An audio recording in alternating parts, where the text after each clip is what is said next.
Hello guys အားလုံးပဲမင်္ဂလာပါ Wine for Boutique ကနေပြီးတော့ပြန်လည်ကြိုဆိုလိုက်ပါတယ်ကျွန်တော် Tester Wine ပါဒီနေ့မှာတော့ကျွန်တော် Breast နဲ့ Monaco ပွဲလေးကိုပွဲကြိုသုံးသက်ချက်လေးလုပ်ပေးခြင်းပါတယ်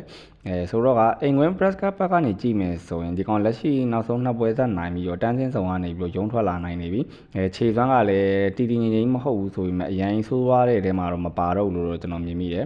ပြီးတော့ဒီပြင်သစ်လီဂူနောက်ဆုံး၅ပွဲမှာဆိုလို့တို့တပွဲပဲရှုံးထားတာကိုတွေ့တယ်မိုနာကိုကကြတော့ရလက်တွေမတည်ငြိမ်ဘူးရှုံးလိုက်နိုင်လိုက်တည်ဖြစ်လိုက်နေဒါတွေနဲ့လဲနေတယ်ဒါပေမဲ့တို့အနည်းဆုံးဘယ်လိုပြောမလဲအကောင်းဆုံးတော့အဆင့်9နေရာကိုရအောင်လုပ်ပေးထားတယ်ပြီးတော့နောက်ဆုံးပွဲမှာဆိုရင် PSG ကိုအနီးကပ်ထိထားတာမှာ1-0နဲ့နိုင်အောင်လုပ်ပေးထားတယ်ဒါဆိုရင်ဒီအနီးကပ်ထိပြီးတော့မှ PSG ကို1-0နဲ့နိုင်အောင်ကန်နိုင်နေဆိုရင်ဘာဖြစ်လို့ဒီတန်းစင်းဆောင်ကနေပြီးတော့မနေ့တနေ့မှရုံးထွက်လာတဲ့အသင်းကို level 80ပဲပေးတာလေစဉ်းစားစရာပေါ့နော်ဒါဆိုရင်တေးကြနေပြီဗျာဒီညမှာပိုကီတွေကမိုနာကိုဘက်က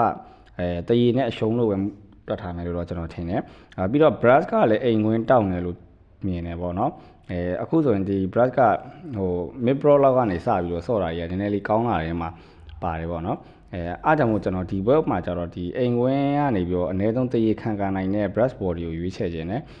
ညီကိုတို့ကြိုက်တယ်ဆိုရင်တော့ကြိုက်တူရင်လိုက်ယူလို့ရပြီးတော့မကြိုက်ရင်တော့ဘက်ကန်လို့ရပါတယ်ဒီဗီဒီယိုလေးကို TikTok ကနေကြည့်နေရဆိုရင်အကောင့်လေးကို follow လုပ်အသေးလေးပေးလို့ရပြီးတော့ YouTube ကနေကြည့်နေရဆိုရင်တော့ like follow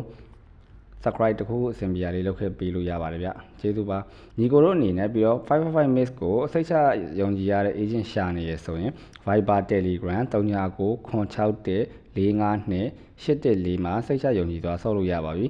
ငွေသွင်းမြန်ပြီးတော့ငွေထုတ်လဲမှန်ပါတယ်အာမခံပါတယ်အာမခံမှုအပြည့်ရှိပါတယ်ကျေးဇူးပါ